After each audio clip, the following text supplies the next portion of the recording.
যদি নামাজ না পড়েন কি হারাচ্ছেন জানেন? আসসালামু আলাইকুম ওরহমতুল্লাহ।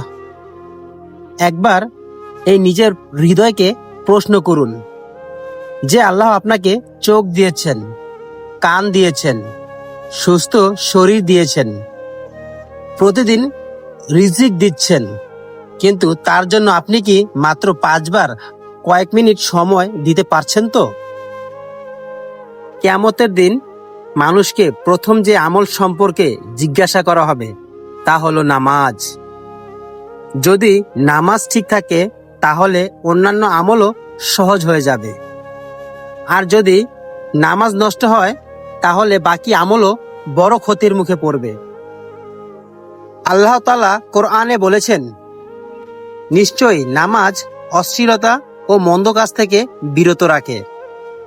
অর্থাৎ নামাজ শুধু একটি ইবাদত নয়, এটি মানুষের চরিত্রকে সুন্দর করে, অন্তরকে পরিশুদ্ধ করে এবং গুনাহ থেকে বাঁচতে সাহায্য করে।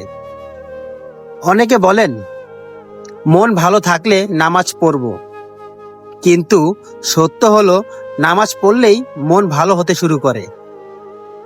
বিজ্ঞানও দেখিয়েছেন নিয়মিত নামাজের মতো মনোযোগী, শান্ত ও নিয়ন্ত্রিত শারীরিক নড়াচড়া মানসিক চাপ কমাতে, মনকে শান্ত রাখতে এবং শরীরকে সক্রিয় রাখতে সহায়ক হতে পারে।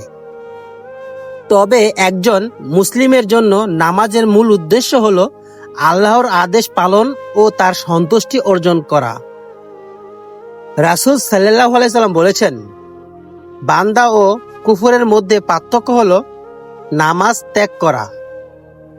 আর কোরআনে জান্নাতবাসীরা জাহান্নামীদের জিজ্ঞাসা করবে, কোন জিনিস তোমাদের জাহান্নামে নিয়ে গেল? তারা বলবে, আমরা নামাজ আদায়কারীদের অন্তর্ভুক্ত ছিলাম না। ভাবুন তো, পৃথিবীর সব কাজের জন্য আমরা সময় বের করি, চাকরি, ব্যবসা, মোবাইল, বন্ধু, বিনোদন, কিন্তু যে রব আমাদের জীবন দিলেন তার ডাকে সাড়া দেওয়ার সময় কি আমরা বের করতে পারছি? মনে রাখবেন, আজ যে আজান শুনেও নামাজ পড়ছে না, একদিন এমন সময় আসবে যখন নামাজ পড়তে চাইবে কিন্তু আর সুযোগ থাকবে না। তাই আমার বন্ধুরা, আজ থেকেই একটি সিদ্ধান্ত নেই, যাই হোক না কেন 5 ওয়াক্ত নামাজ কখনোই ছাড়বো না। হয়তো এই একটি সিদ্ধান্তই আপনার দুনিয়া ও আখেরাত বদলে দিতে পারে। আল্লাহ আমাদের সবাইকে হেফাজতকারী বানিয়ে দিন এবং শেষ নিঃশ্বাস পর্যন্ত 5 ওয়াক্ত সালাত আদায় করার তৌফিক দান করুন। আমিন। আসসালামু আলাইকুম ওয়া রাহমাতুল্লাহি ওয়া বারাকাতুহু।